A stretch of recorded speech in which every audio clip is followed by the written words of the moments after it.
Assalamualaikum warahmatullahi wabarakatuh.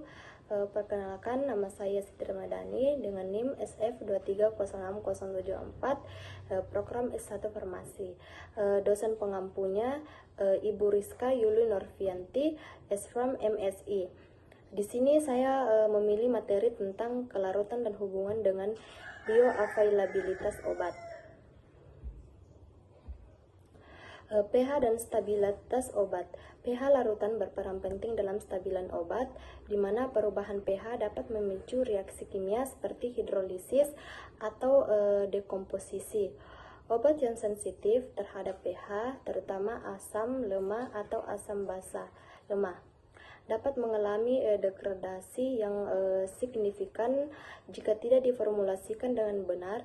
Misalnya, pH lambung yang sangat asam dapat merusak obat tertentu, sedangkan pH yang lebih basa di usus kecil dapat meningkatkan kelarutan dan penyerapan obat. Kelarutan dan bioavailabilitas. Kelarutan obat sangat dipengaruhi oleh pH. Obat asam lemah cenderung lebih larut dalam lingkungan basa, sedangkan obat basa lemah lebih larut dalam lingkungan asam. Hubungan antara kelarutan dan bioavailabilitas sangat penting. Semakin tinggi kelarutan suatu obat, semakin besar kemungkinan obat tersebut diserap ke dalam aliran darah mencapai bioavailabilitas. Adalah ukuran seberapa banyak dan seberapa cepat zat sirkulasi sistematik setelah administrasi. Contoh obat. Yang pertama itu atorvastatin. Atorvastatin adalah contoh obat yang menunjukkan ketergantungan kelarutan pada pH sebagai obat golongan statin yang digunakan untuk menurunkan kolesterol. Atorvastatin memiliki kelarutan yang rendah pada pH asam dan meningkat pada pH netral hingga biasa. Penelitian menunjukkan bahwa bioavailabilitas atorvastatin hanya sekitar 12%, sehingga diperlukan metode untuk meningkatkan kelarutannya, seperti pembentukan produk atau penggunaan teknologi dispersi padat. Metode ini terbukti efektif dalam meningkatkan laju disolusi atorvastatin hingga 41,9% pada pH optimal. Yang kedua, contoh obat salicilamide. Salicilamide adalah senyawa asam lemah dengan pKa sekitar 8,2. Penelitian menunjukkan bahwa kelarutan meningkat seiring dengan peningkatan pH hingga 10,100.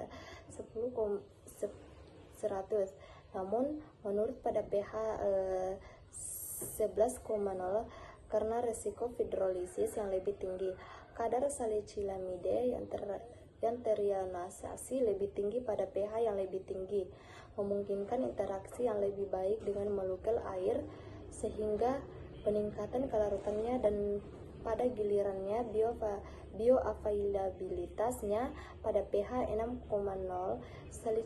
Salicilamide memiliki kelarutan yang cukup baik untuk penyerapan oral. Obat kelas 2 BCS. Obat-obatan dalam BCS kelas 2 seperti ibuprofen dan diklofenak memiliki kelarutan rendah tetapi permeabilitas tinggi.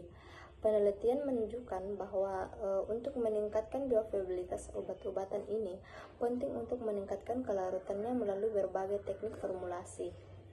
Misalnya penggunaan surfaktan atau metode amorph solid dispersion dapat membantu meningkatkan disolusi dan bioavailabilitas. Hubungan dengan aktivitas kelarutan dan bioavailabilitas.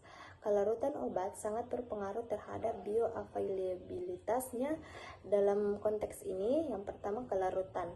Obat asam lemah lebih larut dalam kondisi basa. Sebaliknya, obat basa lemah lebih larut dalam kondisi asam. Yang kedua, bioavailabilitas. Peningkatan kelarutan melalui penyesuaian pH dapat meningkatkan bioavailabilitas obat. Sebagai contoh, atorvastatin menunjukkan peningkatan disolusi signifikan pada pH netral dibandingkan dengan pH asam. Yang ketiga, formulasi. Penyesuaian formulasi seperti penggunaan pelapis, enterik, atau teknologi lainnya dapat membantu mengoptimalkan penyerapan obat di saluran cerna dengan mempertimbangkan perubahan pH di berbagai bagian sistem gastrointestinal. Sekian dari presentasi saya, kurang lebihnya mohon dimaafkan. Saya akhiri dengan ucapan Assalamualaikum warahmatullahi wabarakatuh.